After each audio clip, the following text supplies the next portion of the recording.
Hey guys, welcome back to Dio and Mike Podcast. Welcome. Where we are being rooted in truth. And led by the spirits.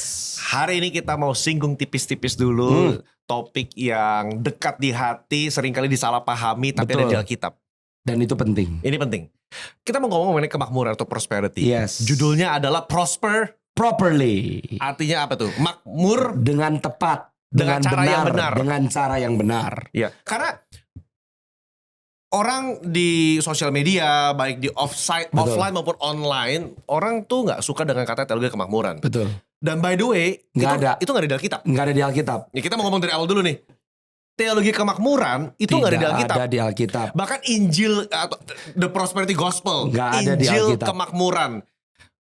Tuhan Yesus datang untuk mengabarkan kerajaan Allah, Injil kerajaan Allah. Injil kerajaan sorga. Paulus mengatakan Injil kasih karunia, Injil keselamatan. Injil keselamatan itu ada. Ada. Gitu. Tetapi kata kemakmurannya, makmur, prosper, prosperity, prosperous, Ada di Alkitab. ada konsepnya, ada di Alkitab. Betul. Jadi sebetulnya apa sih Mike yang orang ngomong teologi kemakmuran itu apa sih, Injil kemakmuran apa sih? Nah, kalau kami melihatnya, Biar kita penonton gak salah paham Nggak dulu salah nih. paham. Apa sih Nah, definisi kita mengenai Injil kemakmuran? kami juga nggak percaya kalau ada orang yang ngomong kalau kamu nggak diberkati secara materi berlimpah-limpah, berarti kamu tidak diperkenan Tuhan. Kita nggak percaya itu. Kita pun tidak percaya bahwa ukuran kerohanian, ukuran perkenanan Tuhan Adalah- itu diukurnya dengan uang atau dengan materi. Itu juga kita gak percaya. Kita tidak percaya itu. Oke. Tapi apakah Tuhan benci dengan berkat materi? Tidak. Kita juga mau berkata, banyak orang berkata Yesus Kristus waktu dia ada di bumi, dia adalah orang miskin. Ya. Nggak ada itu di Alkitab, saudara. Kita tadi diskusi. Di dalam pelayanan Tuhan Yesus pun, Tuhan Yesus perlu yang namanya bendahara. Namanya Yudas. Namanya Yudas. Kalau pelayanannya nggak punya uang, Miskin. ngapain punya bendahara? Ngapain punya bendahara? Betul. Karena dia punya wanita-wanita yang ada di hierarki atas yang mendukung That's right. pelayanan Tuhan Yesus. Yang mendukung pelayanan Tuhan Yesus. Ya. Jadi yang Tuhan Yesus ajarkan dengan gaya hidup yang dia pilih, bukan karena miskin dalam konteks Tuhan Yesus tidak punya sumber, atau Tuhan Yesus malas, atau Tuhan Yesus tidak berdaya. Ya. Tuhan Yesus terkoneksi dengan sumber Ya. di atas segala sumber. Bahkan Yesus Kristus mengajarkan, sebelum kamu meminta, Bapamu yang di sorga Sudah tahu. sudah menyediakan. Ya. Jadi konsep yang Tuhan Yesus ajarkan adalah hidup kita tidak tergantung oleh berkat, Iya. tapi berkat menyertai hidup yang bisa dipertanggungjawabkan. Iya. Waktu Yesus perlu membayar kaisar pajak waktu itu, dari mulut ikan bisa keluar koin-koin. Iya. Yesus menunjukkan bahwa untuk dia bisa mengadakan atau ada persediaan untuk yang diperlukan, buat Tuhan Yesus nggak punya masalah gitu loh.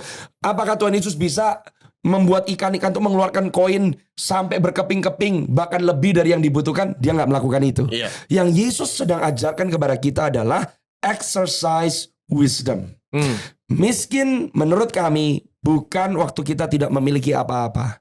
Miskin menurut kami adalah waktu kita tidak bisa mengolah, kita tidak punya sumber daya. Ya. Kenapa nggak bisa ada sumber daya? Karena kita tidak terhubung dengan sang sumber dengan tepat. Itu kemiskinan. Banyak orang juga miskin dalam konsep mentalitas. Mentalitas. Ya, Jadi mentalnya kita miskin. nggak bisa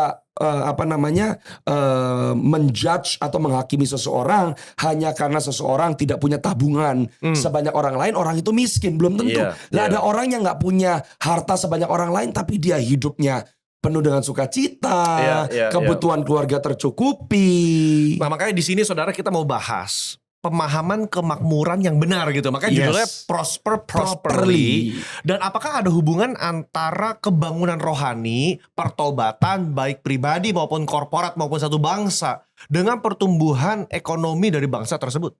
Saya sangat percaya. Nah, tadi kita sempat diskusi ayat yang paling terkenal Ya. di kitab 2 Tawarik pasal yang ke-7, ayat yang ke-14. Ini luar biasa.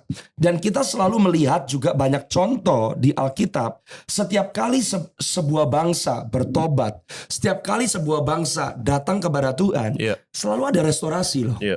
Karena Tuhan benci lihat orang-orang kelaparan. Makanya dia kasih tahu sama kita murid-muridnya.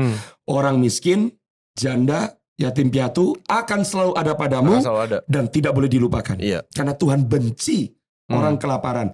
Nah, menurut saya Tuhan juga memberikan mandat kepada orang percaya, kalau kita mau mengabarkan Injil, kita pun harus mengajarkan kepada mereka bahwa Tuhan mau kamu bisa dipercaya, kamu bisa mengelola, kamu punya tanggung jawab. Itu bagian dari menjadikan semua bangsa murid, mengajarkan kepada orang lain yang Tuhan sudah ajarkan.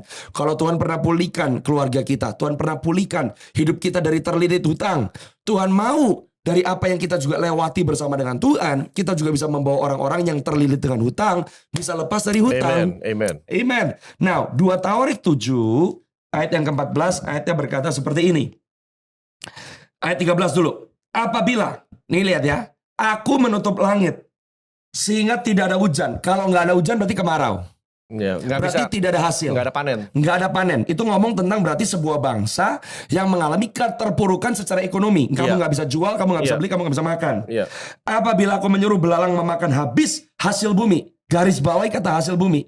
Jadi Tuhan ngomong ini penghakiman disamakan dengan sebuah bangsa yang mengalami krisis pangan, krisis pertanian, di mana orang-orang mengalami kesusahan.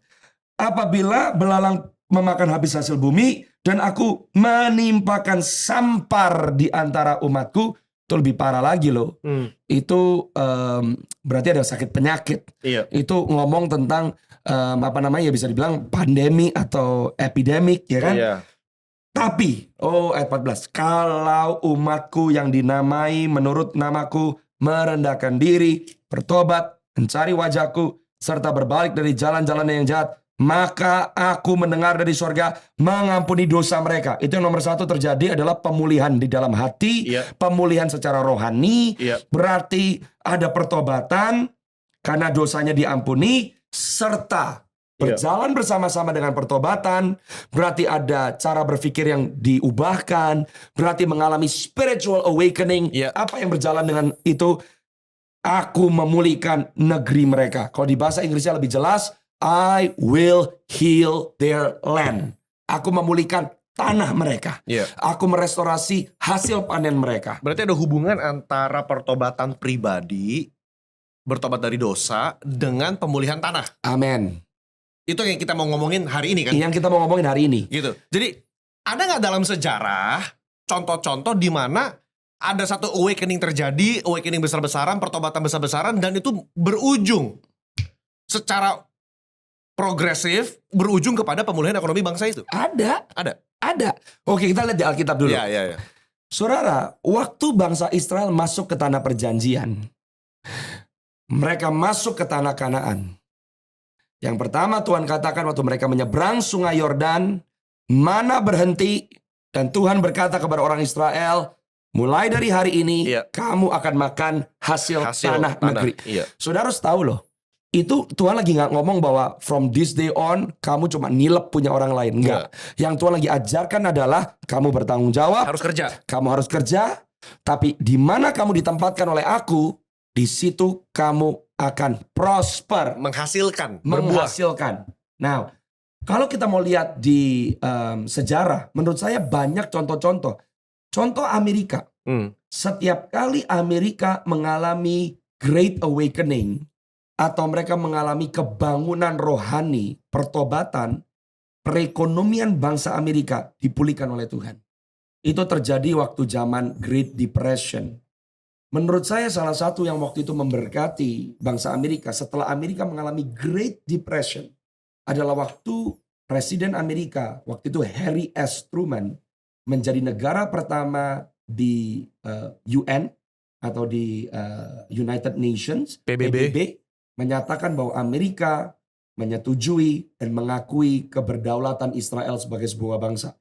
Bayangkan, Amerika yang belum lama ngalamin Great Depression, tiba-tiba perekonomian Amerika melesat. Menurut saya itu simple. Apa yang terjadi? Tuhan menggenapi firman-Nya. Tuhan menggenapi apa yang Dia katakan. Tadi Pastor Dio sempat berkata di Afrika.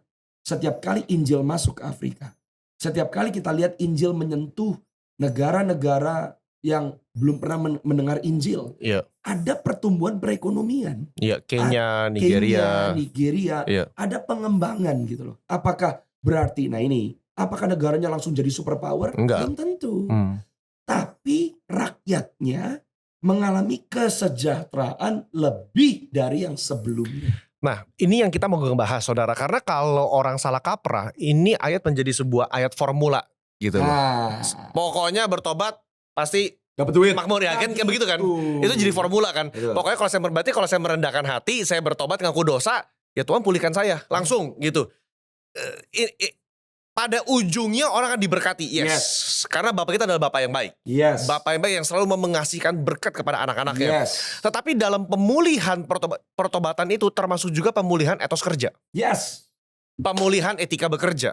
Yes. Begitu. Nah kalau kita bertobat tapi juga masih pakai cara dunia untuk menjalankan bisnis kita, ya Tuhan juga gak berkenan. Karena kalau saudara udah mulai ngukur, berarti di tabungan saya punya sekian M, kamu serakah. Iya. Kamu sudah melawan norma-norma kerajaan Allah. Iya. Tapi kalau saudara punya penghasilan lebih dari yang sebelum, dan akhirnya saudara bisa kasih makan orang miskin, Iya. you are blessed. Iya.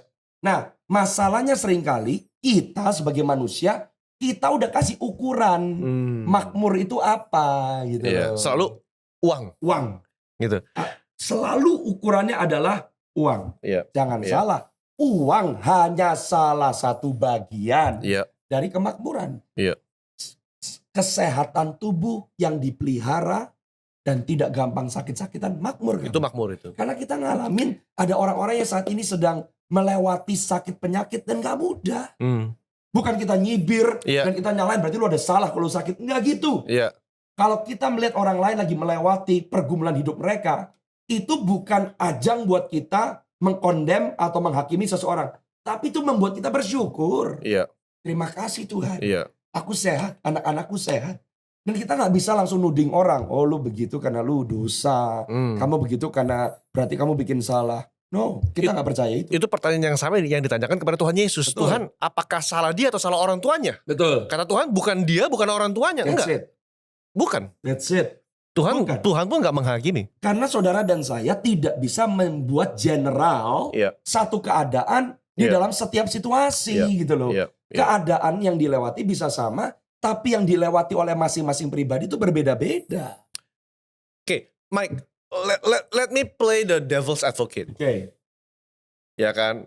Karena ini yang dengar pasti pro kontra nih. Bagaimana dengan perjanjian baru? Gereja perjanjian baru susah banget, berat banget, hidup menderita. Mereka dianiaya, mereka mau dibunuh, bahkan Rasul Paulus belum menjadi Saulus dia ya menyereti orang-orang dari Betul. gereja.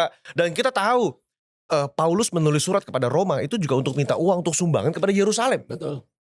Dia minta kepada Korintus. Betul. Sumbang dong, ini karena butuh duit ini, butuh uang untuk mensupport. Artinya kan ini nggak semua pada zaman itu juga tanda kutip makmur. Betul. Nah, how will you respond to that? Maksudnya, ya kita juga tadi udah bilang bahwa teologi kemakmuran itu kan bukan berarti orang itu harus kaya, enggak. Tapi apakah dalam penderitaan, apakah dalam kondisi mereka yang menderita itu mereka tanda kutip kaya? Yes. Wow. Itu luar biasa. Saudara, ayatnya yang saya bisa Ya. kasih Kisah Para Rasul 2 ayat yang ke-42 sampai ayat yang ke-47. Alkitab berkata bahwa ini gereja mula-mula. Mereka bertekun dalam pengajaran rasul-rasul, dalam persekutuan, dalam memecahkan roti dan berdoa. Ketakjuban melanda semua orang sebab rasul-rasul itu mengadakan banyak mujizat dan tanda. Ini yang kabar baiknya. Kenapa saudara dan saya harus bergantung kepada pekerjaan Roh Kudus? Karena pekerjaan Roh Kudus tidak tergantung miskin atau kaya Iya. secara materi. Iya. Tuhan sanggup mengadakan di mana tidak ada. Tuhan sanggup membuat yang mustahil jadi mungkin.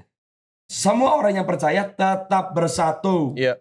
Dan semua milik mereka adalah milik bersama. Apa sih itu? Mentalitas. Wow. Bersatu. Berarti kalau mereka bersatu, mau yang punya lebih, mau yang punya kurang, mereka bersatu. Dan yang membuat gereja mula-mula bisa kuat, karena waktu yang gak ada, yang punya berbagi kepada yang gak ada. Jadi yang membuat gereja Tuhan kaya bukan hanya yang kamu miliki. Yang membuat gereja Tuhan kaya, apa yang kamu bisa kontribusikan. Justru apa yang kamu lepaskan? Itu yang kamu lepaskan. Lihat 45. Dan selalu ada dari mereka. Nggak semua. Selalu ada dari mereka. Selalu ada dari antara mereka. Berarti di dalam konteks gereja mula-mula, ada yang lebih kaya dari yang lain. Iya. Tapi selalu ada dari mereka yang menjual harta miliknya, lalu membagi-bagikannya kepada semua orang sesuai dengan keperluan masing-masing. Ingat kata keperluan masing-masing. Di sini juga jangan bilang, kok gitu semua orang kaya harus menjual harta miliknya. Nggak gitu saudara. Karena sesuatu yang dilakukan tanpa pengertian, sesuatu yang dilakukan bukan karena kasih, tapi karena terpaksa, kita sudah tidak menghidupi norma-norma kerajaan sorga. Tapi orang yang mengerti norma-norma kerajaan Allah, dia pasti berbagi. Yes. Pasti. Dan kalau orang itu berbagi dengan tulus, yang mengembalikan bukan orang. Yang mengembalikan Tuhan. Tuhan. Begitu. Tuhan yang mengembalikan. Kenapa saya bisa tahu? Coba kita lanjutkan. Dengan bertekun dan sehati mereka berkumpul tiap-tiap hari dalam bait Allah. Mereka memecahkan roti di rumah masing-masing secara bergiliran dan makan bersama-sama dengan gembira dan tulus hati. Sambil memuji Allah dan mereka disukai semua orang. Tiap-tiap hari Tuhan menambah jumlah mereka dengan orang yang diselamatkan. Jadi ada harmoni gitu loh. Nggak ada yang merasa kepaksa, nggak ada yang merasa minder, nggak ada yang marah-marah. Dan kalau saudara mau lanjutin di Kisah Rasul pasal yang keempat, kita lihat secara khususnya ayat yang ke-32 sampai ayat yang ke-36. Oh, are you ready? Dikatakan kumpulan orang yang telah percaya itu sehati dan sejiwa, dan tidak seorang pun berkata bahwa sesuatu dari kepunyaannya adalah miliknya sendiri, tetapi segala sesuatu adalah kepunyaan mereka bersama. Dengan kuasa yang besar, rasul-rasul memberi kesaksian tentang kebangkitan Tuhan Yesus, dan mereka semua hidup dalam anugerah yang melimpah-limpah. Oh, abundance of grace. Tidak ada seorang pun yang berkekurangan di antara mereka, sebab semua orang yang mempunyai tanah atau rumah menjual kepunyaan itu, dan hasil penjualan itu mereka bawa dan mereka letakkan di depan kaki para rasul. Pertanyaan saya, mereka jual barang, kenapa nggak kekurangan? Mereka jual tanah, mereka jual rumah, tetapi kenapa nggak kekurangan? Karena di dalam hukum kerajaan Allah, semakin saudara memberi, semakin saudara murah hati, Anda tidak miskin, Anda kaya. Waktu mereka mau berbagi dan tidak kehilangan yang menjadi milik mereka, Tuhan malah menambahkan di antara mereka. Nah ini kan yang seringkali diserang kan sama orang-orang yang mungkin nggak mengerti paham ekonomi kerajaan Allah. That's begitu loh. it. Tuh kan itu kan kemakmuran tuh. Berarti kamu beri supaya kamu dapat. Saudara bisa ngeliat orang karena mereka punya rumah besar atau mereka punya mobil bagus. Tapi kan saudara nggak tahu kalau mereka menabur di daerah atau mereka kasih berapa juta, berapa Apa yang mereka tabur di luar? You don't know. Kita nggak tahu. Iya. The moment ada orang yang posting atau yang bangga, dicibir juga. Iya. Oh, cari muka lu. Right? Intinya yang Tuhan ajarkan, kemakmuran yang sejati itu antara seorang pribadi dengan Tuhan. Iya. Nggak bisa kita judge. Tapi bagaimana setiap orang mempertanggungjawabkan yang Tuhan percayakan, itu yang diperhitungkan dan itu yang dicari oleh Tuhan. Jadi, kalau saudara dan saya terus merasa kita kurang dibandingkan orang lain, dan kita tidak mengembangkan, kita tidak memberi, kita tidak menabur, kita tidak jadi berkat dengan apa yang sudah ada, saudara dan saya akan selalu merasa sebagai orang yang kalah. Bagi saya itu mentalitas orang miskin. Ya begitu. Gitu. Dan saya punya ayat buat itu. 2 Korintus 6 ayat yang ke-10. Sebagai orang berduka cita namun senantiasa bersuka cita. Sebagai orang miskin namun memperkaya banyak orang. Wow. Sebagai orang miskin namun memperkaya banyak orang. Sebagai orang tak bermilik sekalipun kami memiliki segala sesuatu. Itu maksud saya itu prinsip yang bagus banget ya. Bagus. Jadi oke, kami miskin, tapi mentalitas kami gak miskin. Kami mau berkontribusi kepada semua orang. Kami mau memperkaya orang lain. Yesus hidup sederhana di dalam penilaian kita. Bukan karena dia miskin. Tapi gaya hidup yang Tuhan Yesus pilih. Untuk Tuhan Yesus bisa melakukan kehendak Bapaknya. Jadi kalau kita juga mau pukul rata. Pendeta yang naik mobilnya misalnya Mercy, BMW, Alphard berarti gak berkenan di hadapan Tuhan. Tunggu dulu. Kita gak bisa judge. Gak bisa.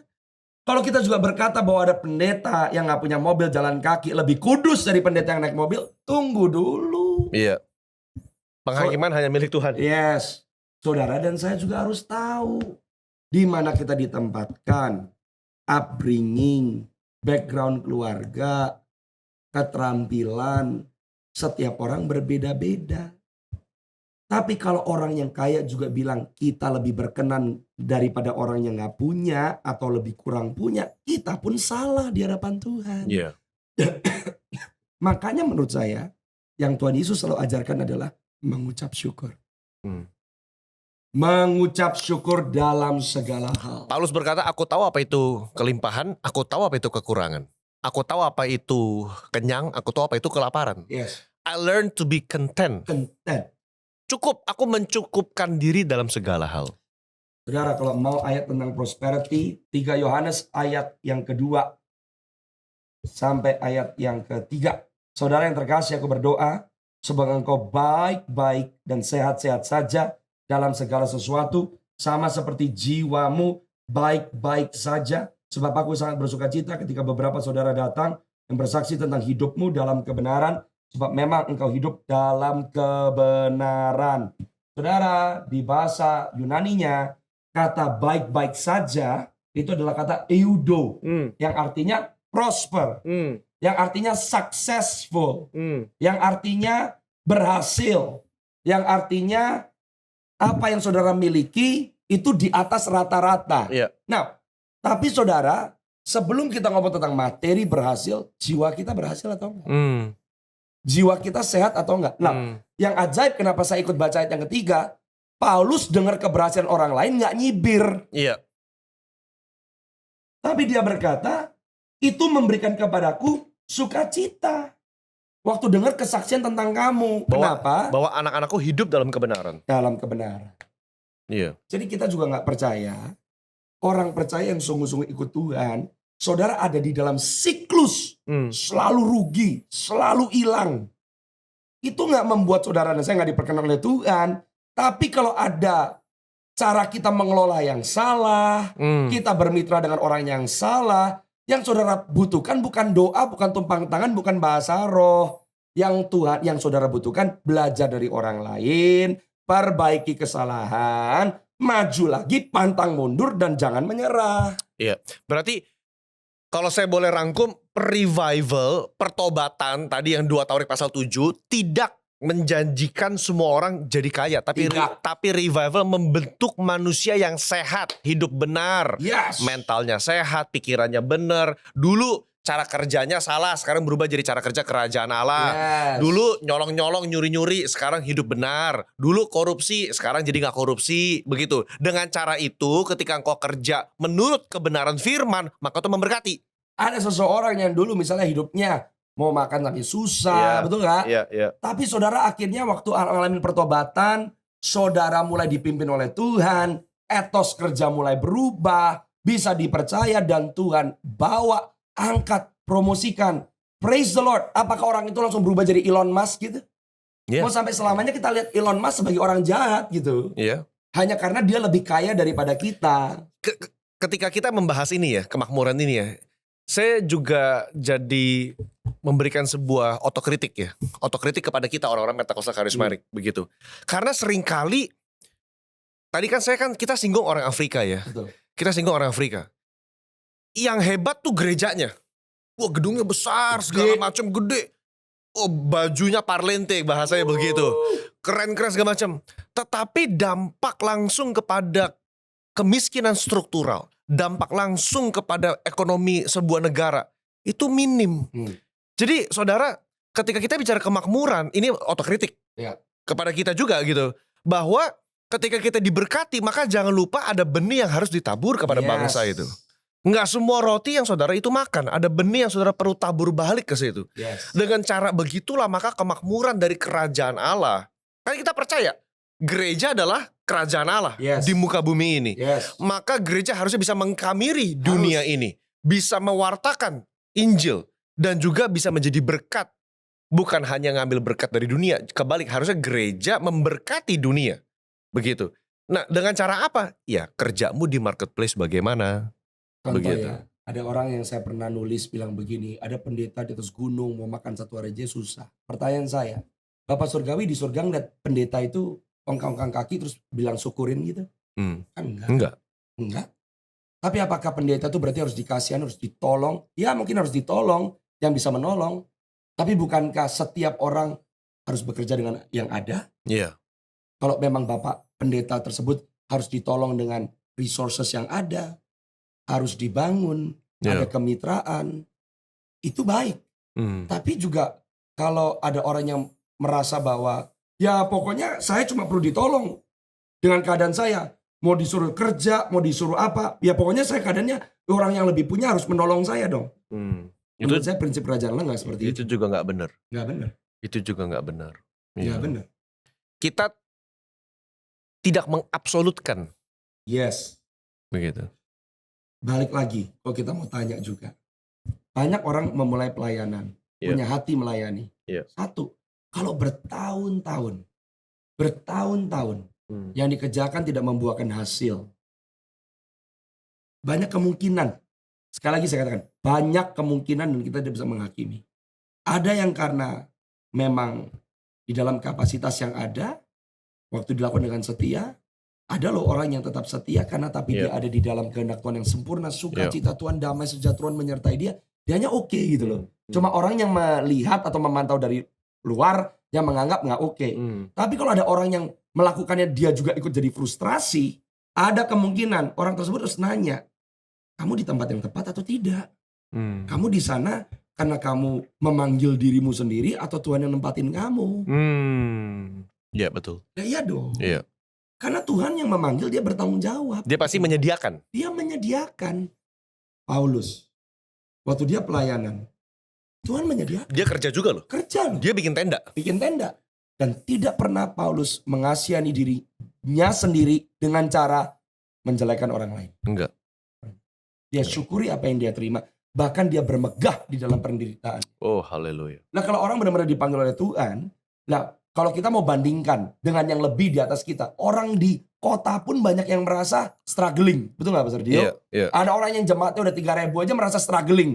Kalau dia bandingkan dengan yang jemaatnya 25.000 gitu loh. Jemaat 25 gembala jemaat 25.000 akan stres kalau Lihat bandingin jemaatnya 50.000. Iya. Jadi Intinya kita mengucap nggak syukurlah dengan apa yang Tuhan kasih dalam hidupmu sekarang. Intinya kita mengucap syukur. Tapi kalau seseorang berjalan bersama dengan Tuhan, Tuhan yang memelihara jiwa kita. Amen. Kalau kita hanya jadi marah-marah, kita jadi frustrasi, kita nyalain orang, tunggu dulu. Artinya begini, kalau kita jadi marah-marah hanya karena Tuhan tidak memberkati kita, maka imanmu menjadi consumer driven. That's it. Imanmu menjadi hanya sebatas transaksional. That's Kok Tuhan nggak berkati saya udah ini loh gitu. That's it. Saudara.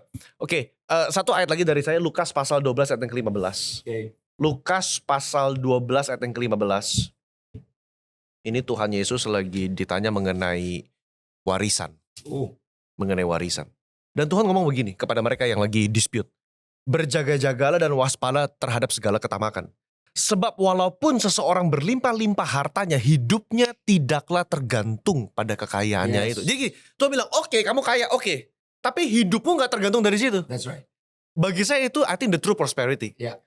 Kamu bisa kaya, Tuhan gak anti, tapi kamu jangan bergantung dari situ. That's right. Gitu loh. Menurut saya orang yang kaya sejatinya mengucap syukur. Itulah, titiklah. Kalau kita bisa mengucap syukur dengan apa yang kita miliki. Blessed be the name of the Lord. Nyatanya akan ada selalu orang yang lebih dari kita. Akan ada selalu orang yang kurang dari kita. Dan biasanya orang suka nyibir orang lain, tapi hidupnya juga gak kemana-mana. Jangan sibuk ngurusin, jangan jadi busybody. Ngurusin hidup orang lain. Tapi lu juga gak ngapa-ngapain. Ya kalau lu ngurusin hidup orang lain, lu jadi someone atau jadi sesuatu gitu. Enggak juga kok. Iya. Gitu kan. So, saudara, as a conclusion, dalam episode ini prosper properly. Saudara, Alkitab gak anti dengan makmur. Tidak. Bahkan Tuhan mau hidup saudara shalom. Holistik itu sehat, utuh, holistik semuanya. Kamu jiwanya sehat, mentalnya sehat, secara material kamu diberkati untuk jadi berkat bagi banyak orang. Tapi ketika kita bertobat, itu gak serta-merta Tuhan langsung rubah. Yang Tuhan rubah apa? Karakter, etika kerja, etos kerja, attitude, sikap, kebiasaan yang ujungnya mengubah cara kita bekerja dan bertindak. Yes. Ketika cara kita bekerja dan bertindak berubah, kebiasaan-kebiasaan hidup kita berubah. Ketika kebiasaan-kebiasaan kita berubah, maka pilihan-pilihan hidup kita juga berubah. Dan orang yang bekerja dengan tekun, orang yang bisa dipercaya, bisa gak dapat hasil lebih? Ya pasti. Pasti. Dipromosi? Pasti. Orang yang setia pada perkara kecil akan setia pada perkara-perkara besar. Itu udah hukum. Itu udah hukum. Gak perlu jadi Kristen. Iya, betul. Hukum. Itu udah hukum. Orang dunia pun mencari orang setia. That's it. Orang di luar pun mencari orang yang setia Kamu gitu. terampil bisa dipercaya. Lah bosmu pasti cari kamu daripada orang lain gitu. Iya, Itu begitu. udah namanya hukum. Saudara. Jadi di episode ini kembali lagi di highlight. Tidak ada Injil kemakmuran. Nggak ada. It's not in the Bible. Iya. Tapi makmur Ada. di Alkitab dan bagian dari kerajaan sorga. Nah saudara, hari ini tolong diingat. Kerohanian seseorang tidak diukur karena materinya. Tuhan barusan ngomong tadi. Jangan- Hidupnya tidak tergantung dari kekayaannya. Tidak. Jadi, be at peace saudara. Iya. Dengan apa yang sudah Tuhan percayakan, be at peace, Iya. syukuri, Iya. terus setia. Sebab Tuhan yang mempercayakan, dia selalu membawa umatnya Amen. untuk diperlebar kapasitasnya. Kenapa? Waktu saudara dan saya hidup di dunia shalom, siapa yang dipermuliakan? The Prince of Peace. Amen. Jehovah Shalom. Amen. Well, I hope you are blessed by this episode. Amen. So do DM us, saudara leave the comment, saudara thoughts, pertanyaan, saudara mau sharing pengalaman saudara atau saudara nggak setuju juga boleh, silakan share di komen, saudara. We'll try our best to Yeah. reply to your comments. Thumbs up, saudara kalau saudara suka, thumbs down kalau saudara nggak suka. I hope all of you like this episode. God bless you. See you next Bye. episode. Bye bye.